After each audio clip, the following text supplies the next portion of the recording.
soyayya kuyar ki nake ji soyayya sani cikin matsala ba san mafita ba.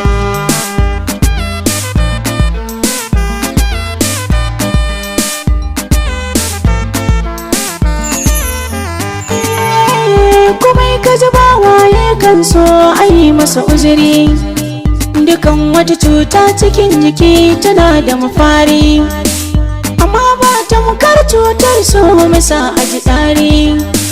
Mai sauraro ban kunnen ka sha labari, yaya ka ga murna mafarauci ya kama barewa.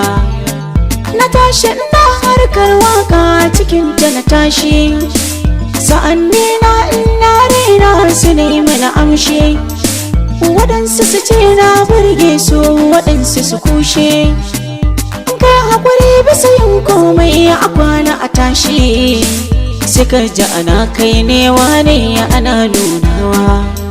Silar waka an sanna gurin da san ban je ba, silar waka na taka gunda ban isa na je ba. Waka ce min ranar da kuɗi ba zai yi min ba, kira na waya na masoya ba a yi min uzuri ba. Wani yayyabo wani ko zagi sa zai kunnuwa, ka samu wata rana a wayata sai ga wata lamba, ana ta kira na sai na daga ba a yi magana ba. Na jan haka ne kuwa sai na kase ba kuma kula ba, saga wani kiran wata lambar ce ba wancan ba. Na ma na daga amma ban ji an yi ko tare ba, sai na ce tunda ba a magana kar a ƙara bugowa.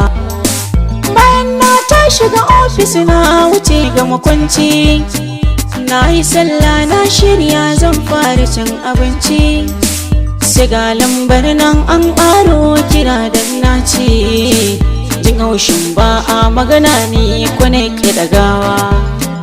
Amin na kira ya kai 20 ni kuwa na share, na sanya wayar silence ringin ban san saurare, domin koya mara amfani ta saka ka kware. Wani sai kaga ya bata mara kuda ka jure, ta sai ga text nan an turo su ne dubawa. Zace ne mai ɗaukar ruhi ya sashi a kwalba, sallama aka yi min mai nauyi ba zan manta ba. Ta ce suna na Fadila ɗan tsaya kai duba, shekara ta 16 ban san ko zan ma girma ba. A Yola nake zaune a cikin garin Adamawa, na saka ne da karantawa su ne ga kiranta, domin in ji menene sabon da ke bakinta. Sinaji tana kuka komai ta kasa ta furta, musan menene ya saba take kokawa. Na ce baiwar Allah magana zaki ba kuka, na lallashe ta na ce don Allah bari yin kuka. Na ce ta gayan menene ma ya sa ta yi kuka, sai kuwa ta ce labari na akwai rikitarwa.